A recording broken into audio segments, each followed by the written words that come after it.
Bismillahirrahmanirrahim. Dan dilanjutkan dengan sambutan Kepala SMA Negeri 1 Kotok yang akan disampaikan oleh Waka Kurikulum SMA Negeri 1 Kotok kepada Bapak Eka Irawan SPD. Disilakan.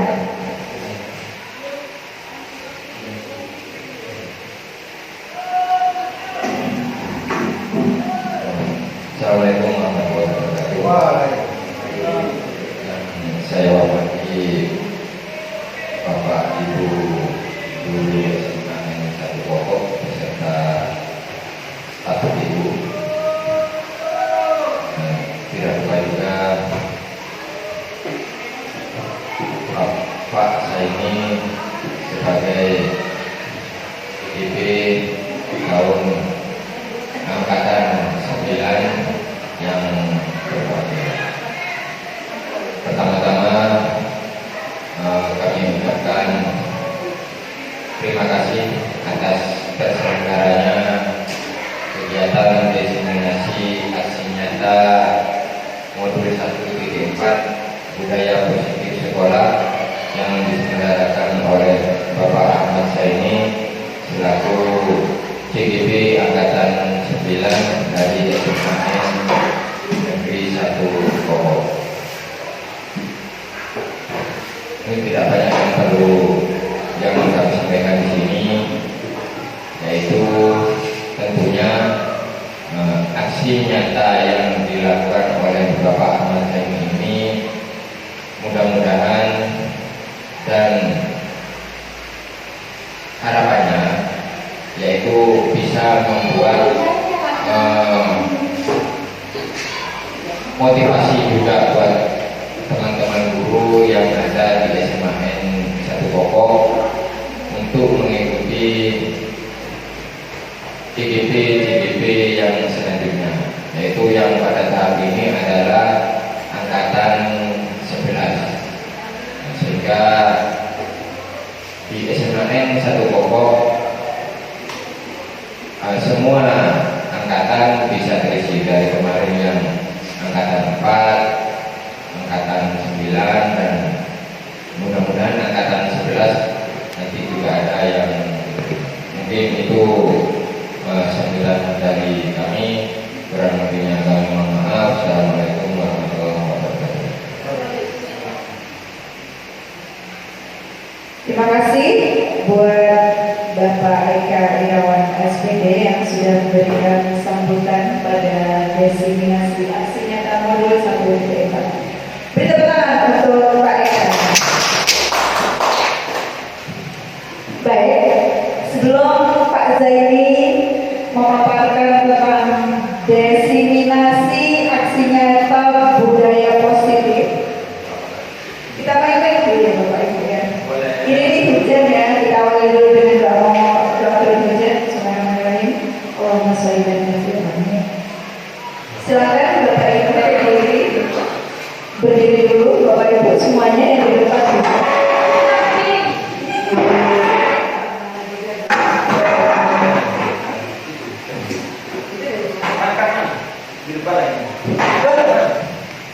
Kitanya, kalau dari ini pijat sininya ya.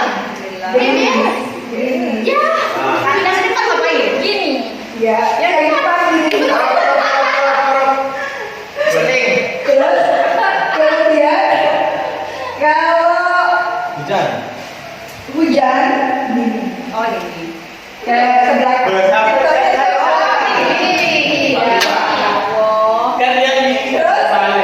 kalau badai gini, digerayangi gini.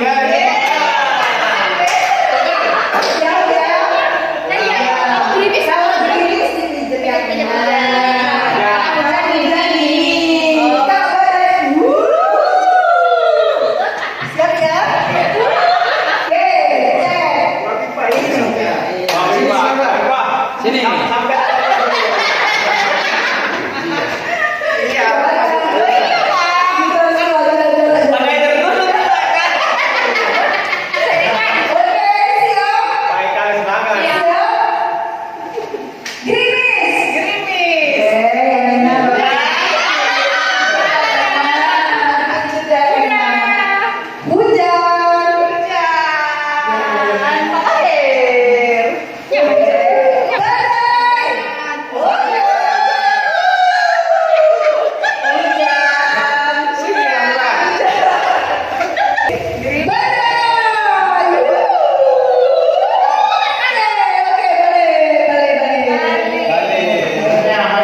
sebelum ke P5.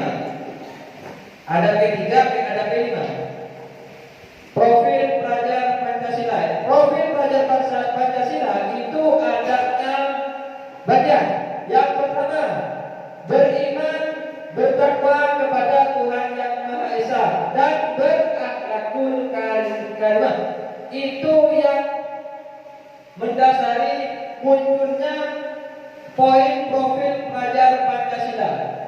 Di profil pelajar Pancasila kita dilatih untuk beriman dan bertakwa kepada Tuhan Yang Maha Esa. Yang kedua, berkebinekaan global. Artinya apa? Kita meskipun ada di desa seperti yang di sini harus punya pemikiran secara luas.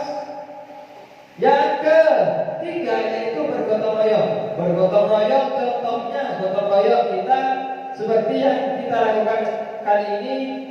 Contohnya ngecat pagar atau mungkin membuat P5 programnya P5 kemarin membuat kopi dan sebagainya. Itu kita bergotong royong, tidak individualisme.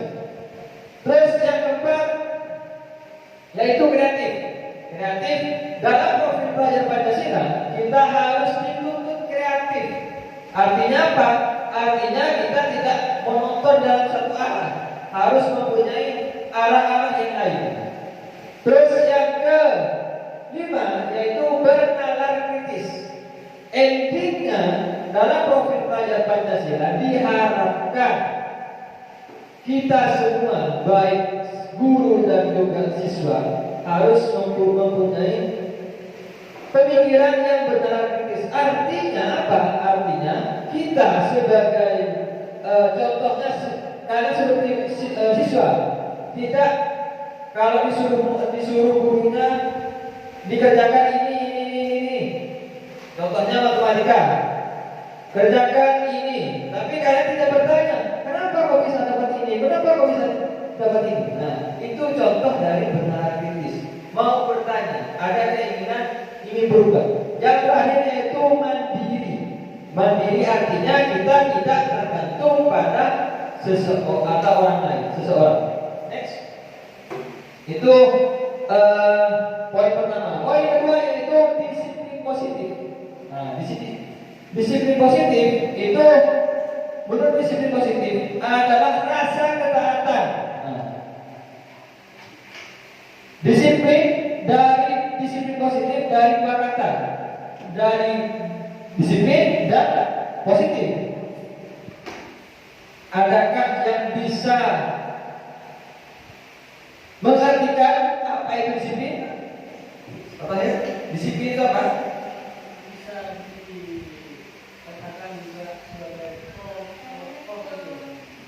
Disiplin itu profesional. Oke, ada lagi disiplin. Disiplin.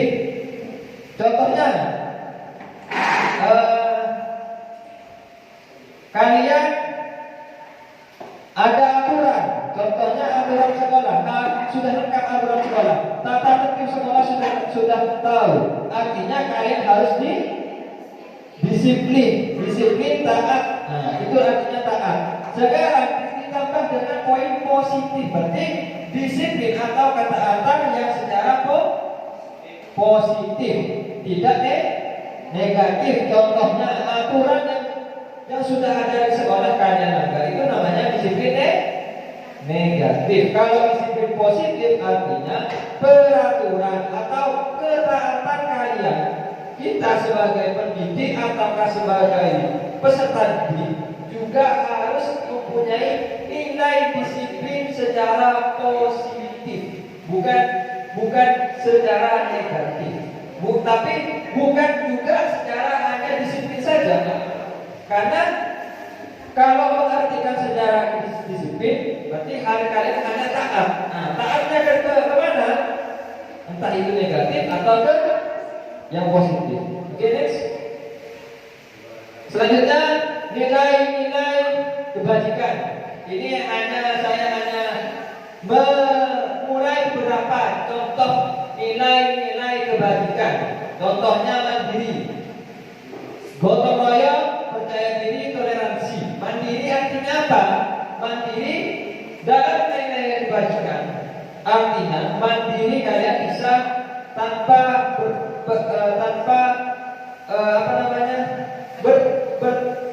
bergantung kepada orang lain. Terus gotong royong, kalian tidak hanya menimba atau mengukir sendiri. Jadi kalian minta tolong ke temannya atau minta bantuan temannya atau kalian akan bekerja sama. Oke. Terus yang ketiga, ini salah satu contoh ya. Ada banyak nilai-nilai kebajikan yang ada di sekitar kita. Saya hanya ambil beberapa contoh. Yang ketiga itu percaya diri. Berarti kalian harus percaya diri. Bisa tampil di depan kelas, bisa tampil di publik, apalagi di publik. Kalian tampil di depan kelas saja sudah nilai positif. Terus yang keempat itu toleransi. Toleransi itu tidak membeda-bedakan ras atau agama. Contohnya, sekarang kita pakai tarena atau sagara. Ini kan khas budaya kita. Pas ada teman kalian yang tidak memakai tarena dan sagara, pas kalian bully, itu tidak boleh. Itu namanya toleransi. Terus yang kelima itu kreatif. Berarti kalian harus kreatif dalam tadi profil pelajar Pancasila. Kalian harus mempunyai yang namanya nilai kreatif.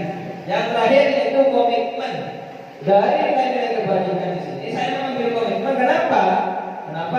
Karena nilai komitmen sendiri setelah kalian bergotong royong, mandiri, percaya diri dan sebagainya, kalian harus mempunyai komitmen yang kuat biar kalian tidak mengimbas kemana-mana. Next. Yang selanjutnya yaitu kebutuhan dasar manusia. Kebutuhan dasar manusia.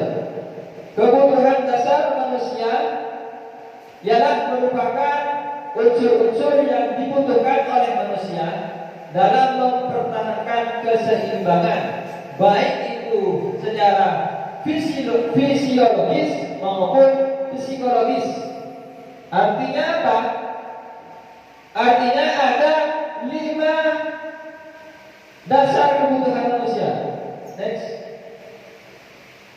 Artinya, ini harus terpenuhi semua.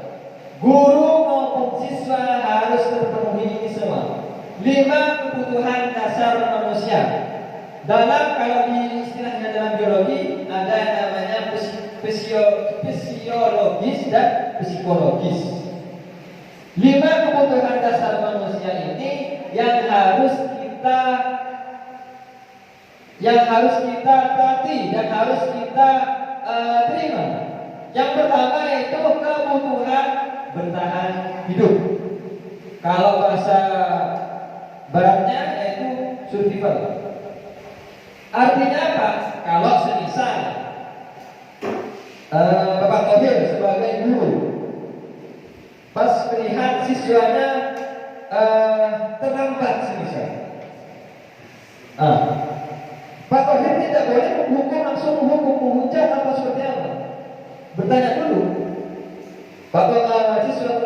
siswanya terlambat itu karena apa?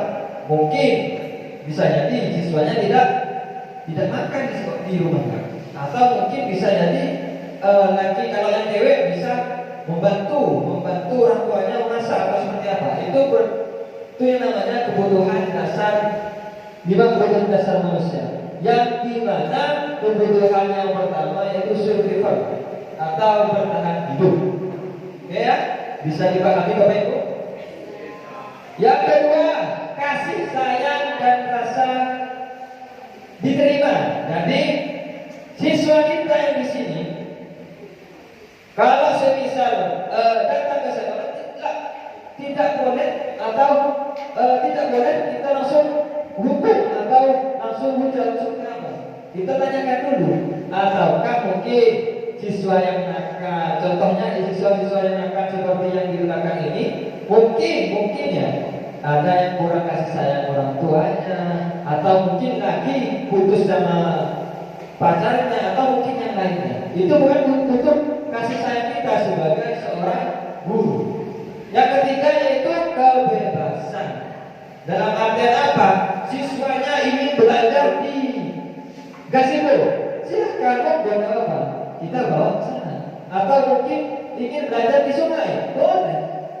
Itu namanya siswanya punya kebebasan. Kebebasan dalam mengapresiasi atau ingin menuntut kebebasan. Terus yang ketiga kesenangan. Dalam artian kesenangan, 5 kebutuhan dasar kesenangan ini harus terpenuhi. Terus yang terakhir yaitu penguasaan, di mana dalam penguasaan 5 kebutuhan dasar ini kalau satu tidak terpenuhi, 5 kebutuhan dasar itu satu saja tidak terpenuhi, maka siswa kita akan berontak. Betul tidak, Pak? Ya. Next, lanjut. Teori yang selanjutnya yaitu motivasi perilaku manusia. Menurut apa itu bacanya? Dia Jason, ada 3 teori tentang perilaku manusia. Yang pertama yaitu untuk menghindari ketidaknyamanan atau hukuman. Jadi motivasi perilaku manusia atau perilaku siswa kita itu ada 3 landasan. Yang pertama, menghindar dari ketidaknyamanan atau hukuman. Contohnya, siswa yang terlambat sekalian, jadi karena takut dihukum, misal takut dihukum, jadi siswanya membolos saja, itu tidak boleh. Itu teori motivasi. Yang kedua, untuk mendapatkan penghargaan. Jadi tak mampu berisiko apa? Siswanya bersih alamat, royal. Oh, saya ingin mengerjakan ini, mengerjakan ini. Nah, itu motivasi. Kalau di yang sebelumnya kebutuhan dasar itu kesenangan, bisa atau kebebasan. Siswa bisa mempunyai kebebasan. Terus teori yang ketiga yaitu untuk menjadi orang yang mereka inginkan. Jadi kita sebagai guru, Bapak Ibu, kita tidak boleh menekan siswa kita harus seperti apa yang kita inginkan, harus ini, harus itu, tidak boleh. Karena 3 dan selain dari 5 kebutuhan dasar tadi, 3 motivasi ini harus juga terpenuhi dari siswa-siswa kita. Terus next selanjutnya, kita di sini ada yang namanya 3 teori. Yang pertama tadi apa? Hukuman, konsekuensi, dan restitusi. Sebelum saya mengikuti program guru penggerak ini, saya belum pernah yang namanya mendengar namanya restitusi. Kalau Bapak Ibu yang mungkin di PKN, guru pendidikan kewarganegaraan, mungkin restitusi sudah biasa ya. Karena di situ ada pasal restitusi itu kalau di istilahnya dan di pidana itu pembebasan, namanya restitusi. Ada 3. Yang pertama hukuman dan konsekuensi. Tanya sekarang, Bapak Ibu, bedanya hukuman dan konsekuensi. Hukuman? Hukuman itu apa? Sanksi. Kalau konsekuensi?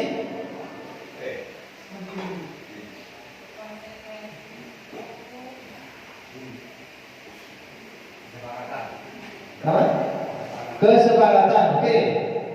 Kalau hukuman itu sanksi, berupa sanksi. Oke, betul. Terima kasih. Apresiasi untuk kita semua.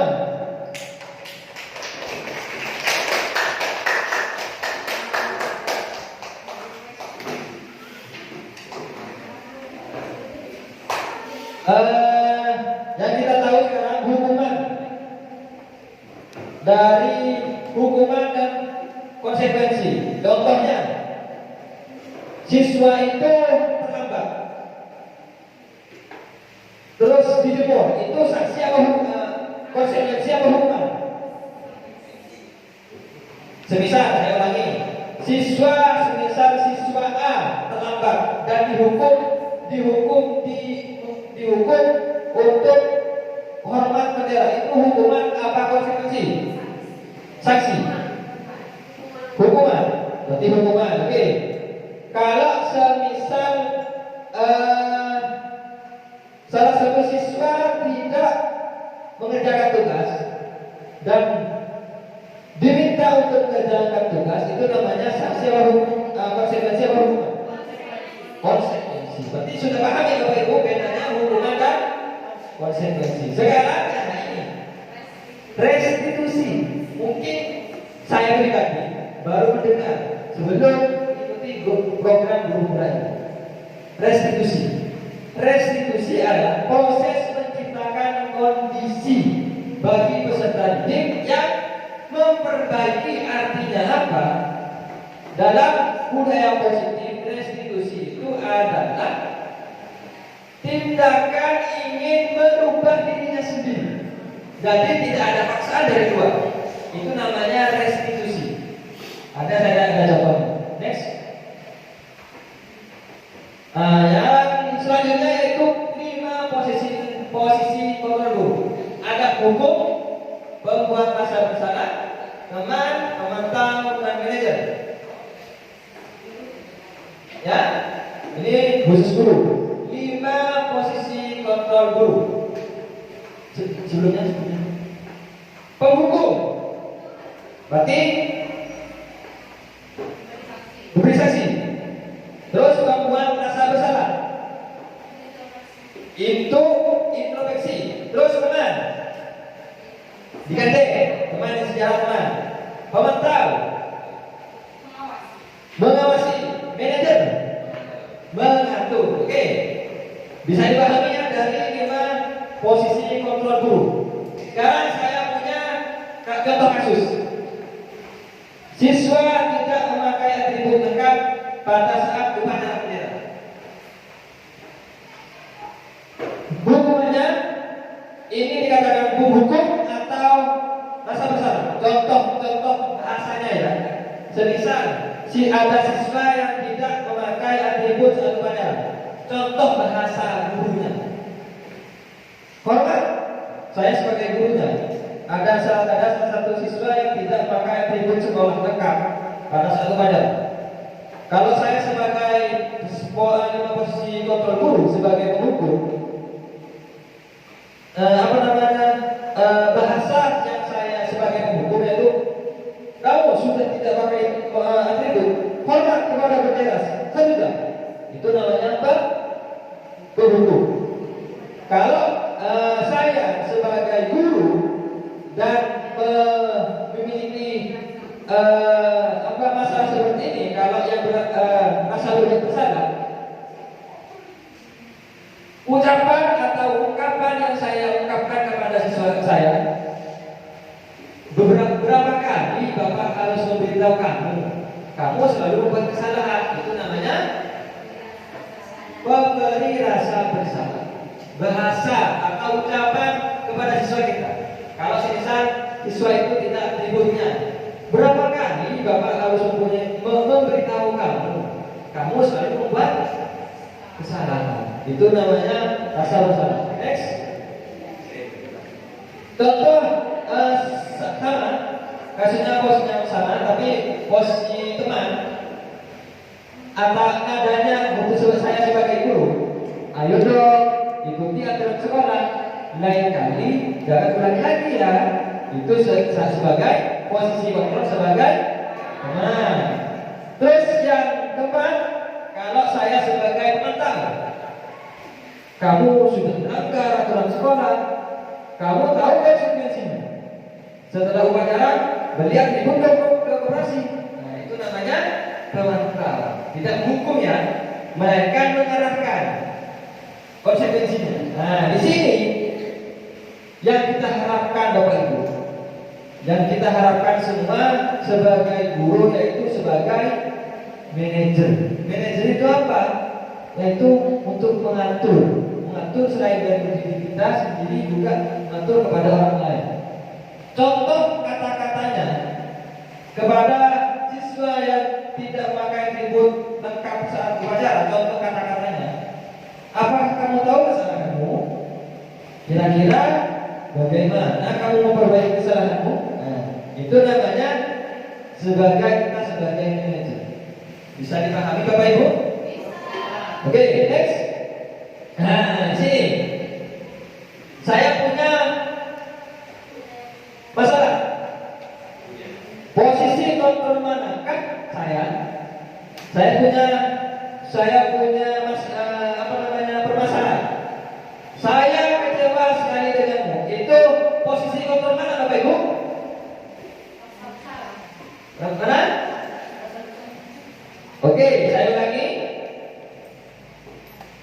Dari 5 kontrol, posisi 5 kontrol tadi, penghukum, terima, dasar bersalah, terus apa lagi? Manajer. Nah, dari 5 ke sini, menurut Bapak Ibu, semisal bahasanya, saya kecewa sekali denganmu.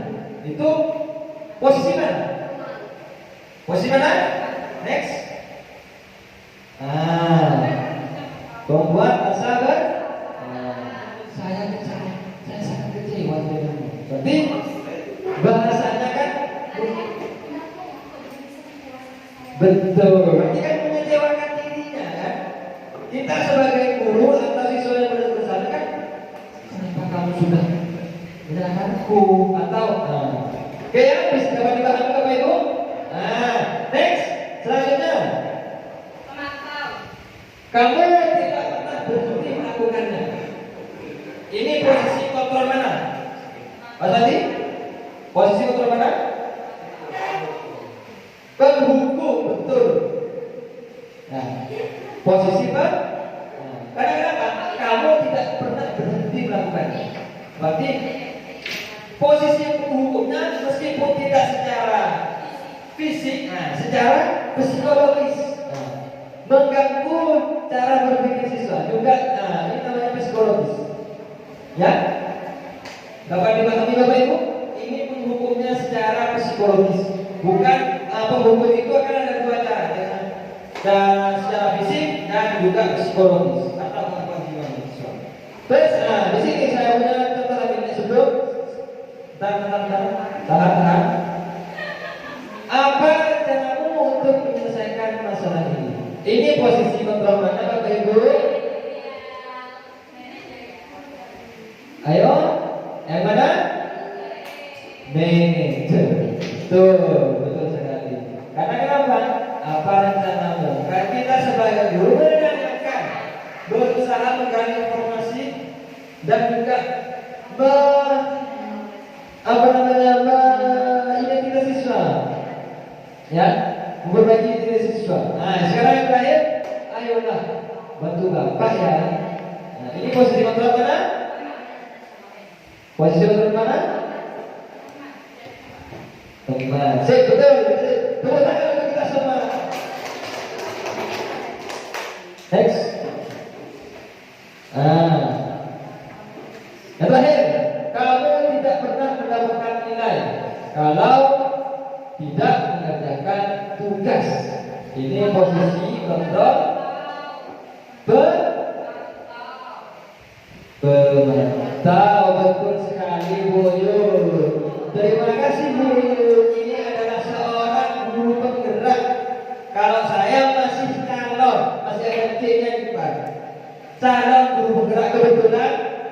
Anak-anakku sekalian dan Bapak Ibu semua, ini Bu Afifah dan Bu Uyun ini adalah kebetulan guru penggerak, sudah guru penggerak. Bukan yang C lagi, tapi sudah guru penggerak. Artinya apa? Menggerakkan kalian semua, bisa menggerakkan kalian semua. Di angkatan berapa? 7. Next. Keyakinan kelas sekarang. Sorry. Maaf. Yang nomor 7 posisinya itu keyakinan kelas. Saya tanya, kenapa kok tidak membuat thread seperti yang tadi?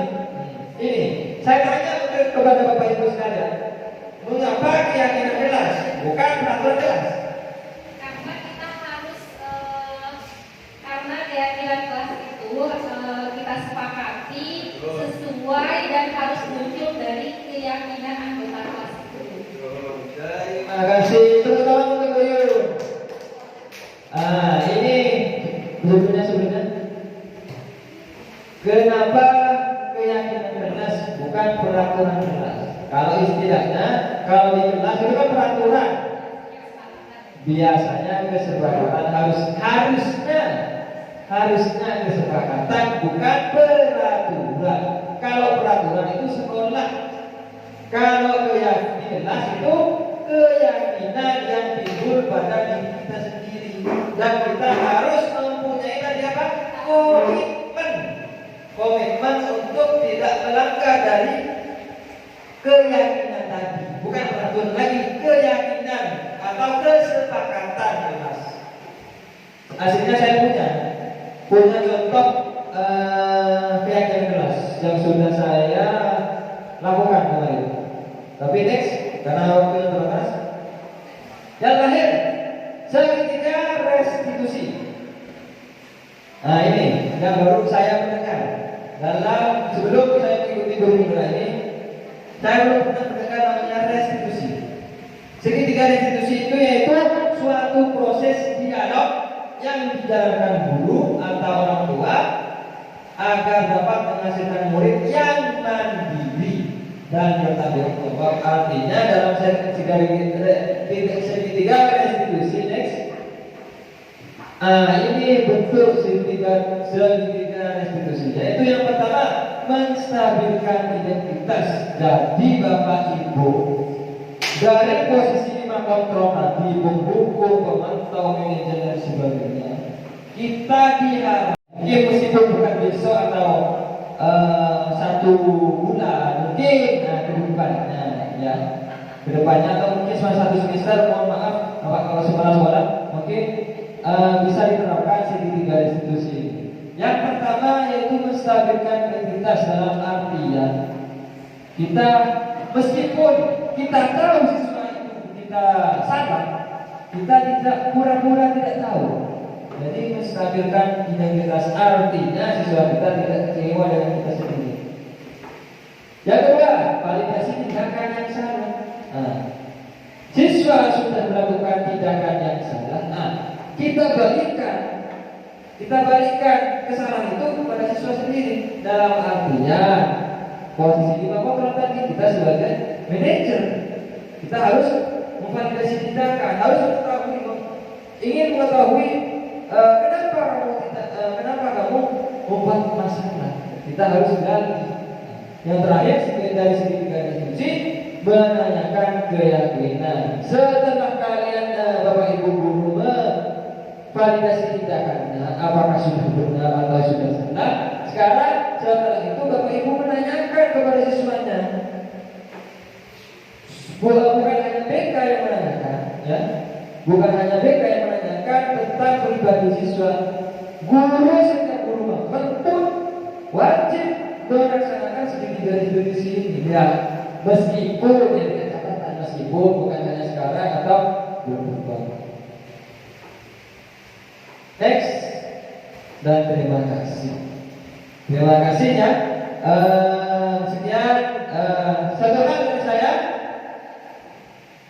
Bu Yu, bisa mengapa-apa? Tidak bisa ya? Oke. Salam guru bergerak, bergerak, bergerakkan. Oke, apa kita semua? Kita kembalikan kepada luar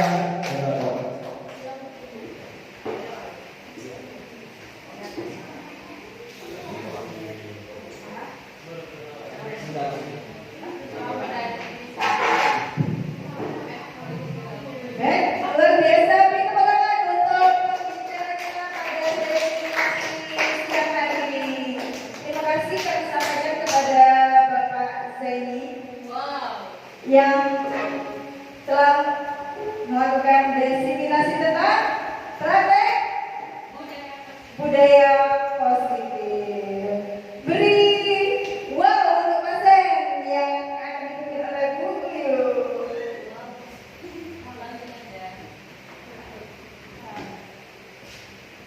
Baik, Bapak Ibu dan anak-anakku, kita berdiri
Saya akhiri.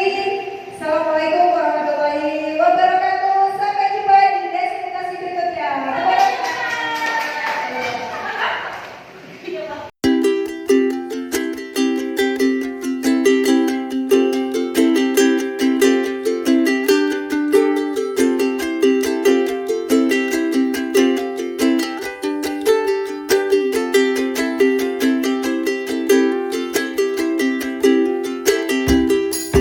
Assalamualaikum warahmatullahi wabarakatuh.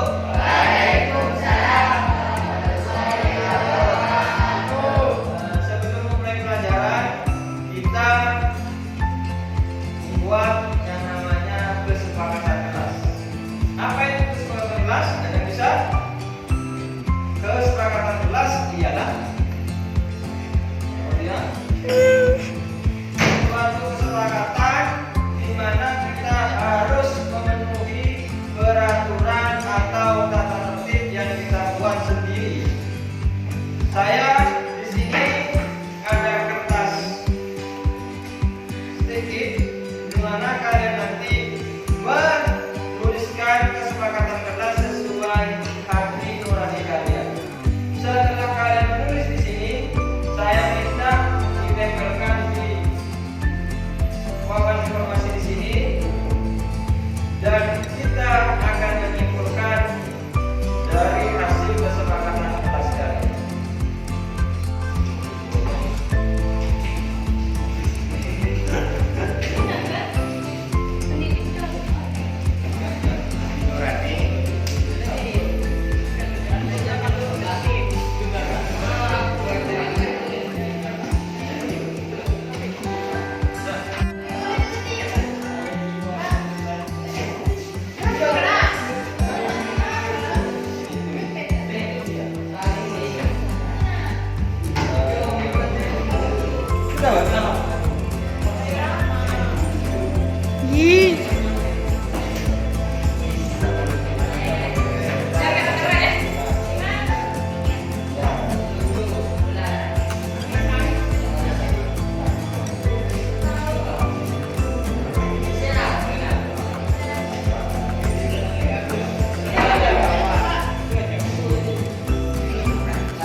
Dilarang ini yang beda. Dilarang pacaran di kelas dan tidur. Ini beda.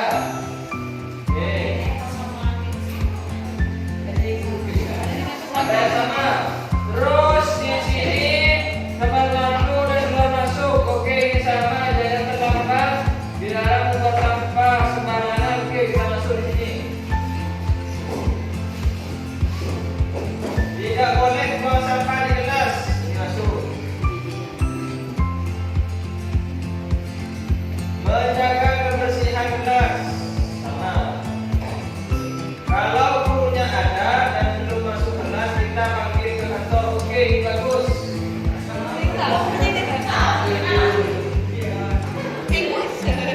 Terus siswa harus datang lebih awal jika ada jadwal piket kelas. Oke, saya bagus. Dilarang membuang sampah pada temannya.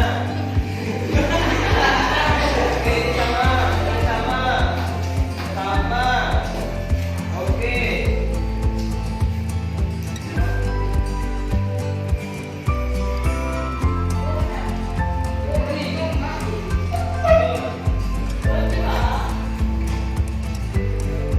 Tidak boleh main game. Oke, bagus.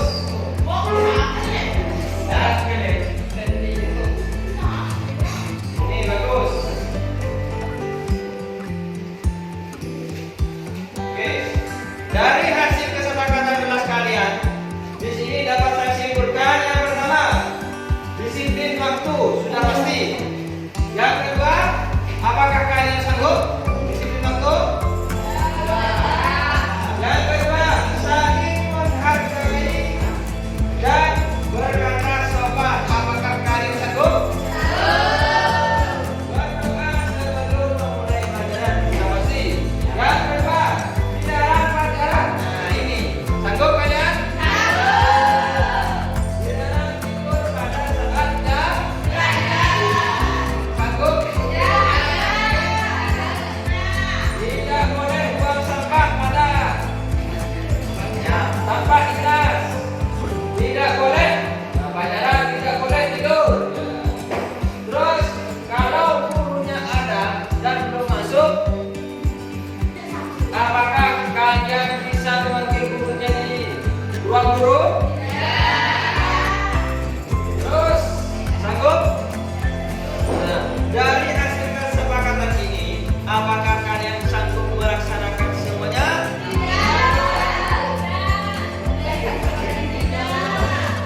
Apakah kalian sanggup? Baik, terima kasih. Dari hasil kesepakatan kelas ini, untuk pertemuan berikutnya dan seterusnya, kita akan terapkan kesepakatan kelas ini. Bisa? Oke.